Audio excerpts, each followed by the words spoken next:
pouvions qu'adhérer à cette biennale et au thème de ce soir, les villes de demain 2018-2118, car ces thèmes, à notre sens, posent bien la question de la ville et de son patrimoine dans leur dimension diachronique. Ville et patrimoine solidement ancrés dans le socle historique, mémoriel, mais également ville et patrimoine résolument ouverts à leur propre devenir. Nous allons nous projeter très loin, puisque comme vous le savez, l'idée de cette soirée, c'est avant tout d'imaginer la ville jusqu'en 2118.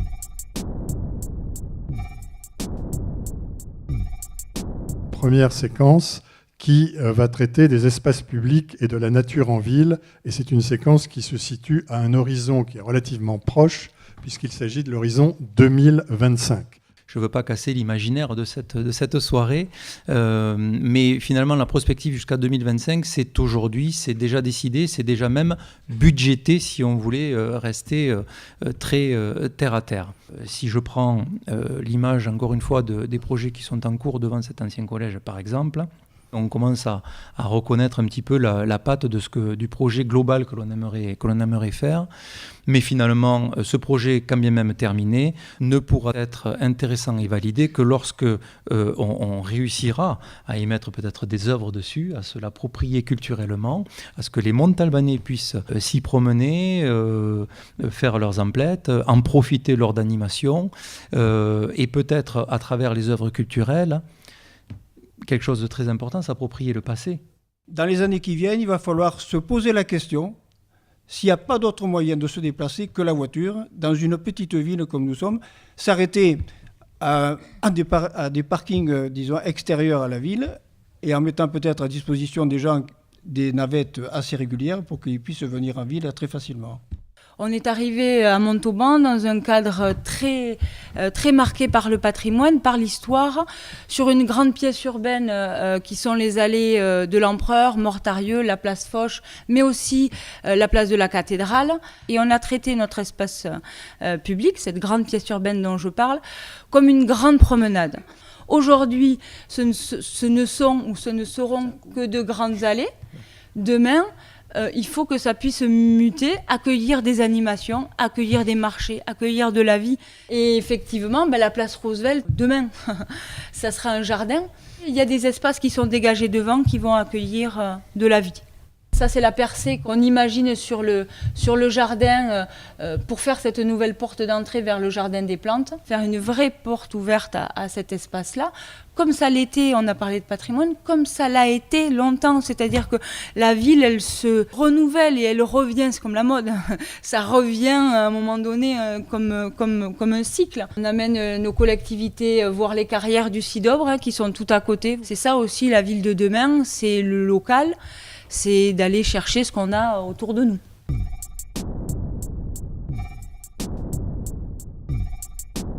Quel habitat pour la ville de demain? Je voulais juste vous rappeler que depuis 40 ans, la population a énormément augmenté. À Montauban, nous sommes 140 000 habitants. Je vous rappelle, en 2018, on était aux environs de 60 000. Mais aujourd'hui, le logement est plus petit, il s'adapte, il est connecté et il permet à tout un chacun de trouver le bonheur dans des espaces d'intimité plus petits et des espaces qu'il partage avec d'autres, proches ou moins proches, et qui sont des espaces de service. Et certaines maisons qui ont été isolées dans les années 2020, en 2065, elles sont invivables parce qu'il fait trop chaud. Vous avez également une typologie d'acteurs qui construisent eux-mêmes leur logement. Les architectes sont aujourd'hui appelés à la fois comme concepteurs, maîtres d'œuvre, mais aussi comme conseillers, acteurs du rouage, de la complexité des situations dans lesquelles on est. Le sol étant une matière première qu'il faut absolument préserver au nom de cette planète finie, avec une population qui augmente. Schuiten, que vous connaissez, l'auteur de bande dessinée, architecte, qui a imaginé la ville de demain près de la nature, est tout à fait en écho avec ce qui se passe en 2065 pour prendre en compte à la fois le réchauffement climatique et pour prendre en compte aussi la ville nourricière.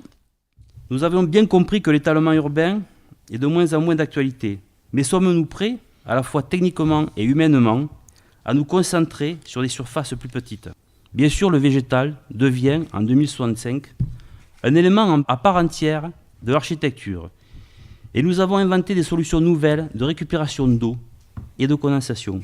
Le besoin d'oxygène, de chlorophylle, d'ombre pour se protéger de ce soleil qui devient si chaud, c'est autour de ces thèmes que certains appellent le développement durable.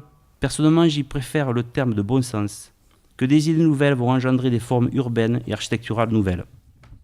Ces 140 000 habitants, comment les nourrit-on ? On pourrait très bien imaginer avoir des cultures dans les interstices des villes qui soient dans le sol. On peut même imaginer d'avoir, et ça existe déjà en 2020, ça existait déjà en 2020, des fermes à étages. Et donc vous avez les fraises au 6e, les melons au 18e, etc., etc. Il faut absolument penser les choses différemment.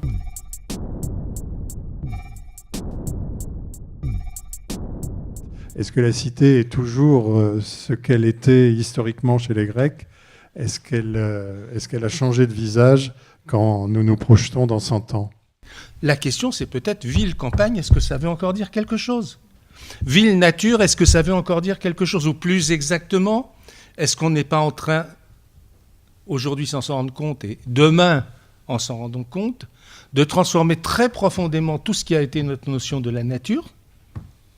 Et est-ce que de la même façon, mais ça on le sait déjà, on ne sera pas dans un univers où la distinction entre ville et non-ville, campagne, perdra une grande partie de son sens.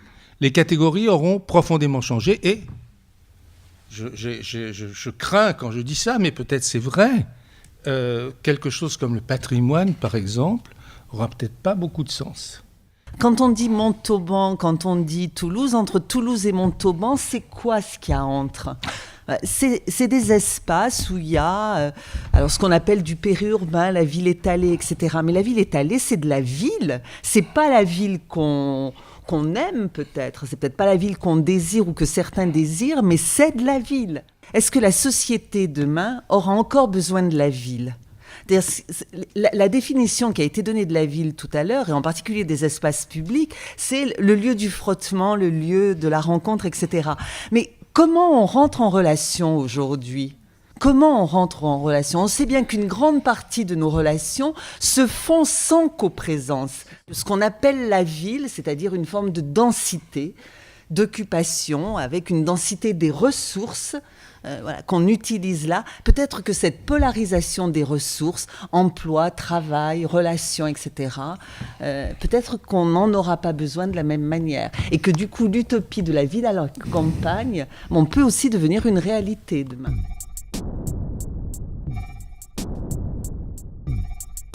On est donc arrivé en 2118 et tous les intervenants sont revenus à la table.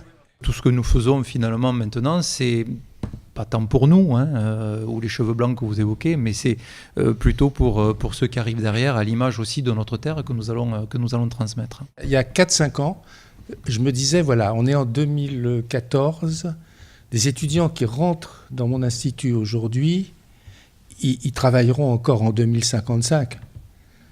Qu'est-ce qu'il faut que je leur apprenne ? Sur quoi je les fais travailler ? Apprendre à faire face à des choses imprévues. Apprendre à faire face à l'aléa. C'est pas apprendre à respecter le modèle, c'est tout à fait autre chose. Et d'autre part, par rapport à la société, apprendre à faire face aux aléas, c'est aussi un problème d'intelligence collective, d'apprentissage social. Et je crois que c'est vraiment très, très, très important. Merci.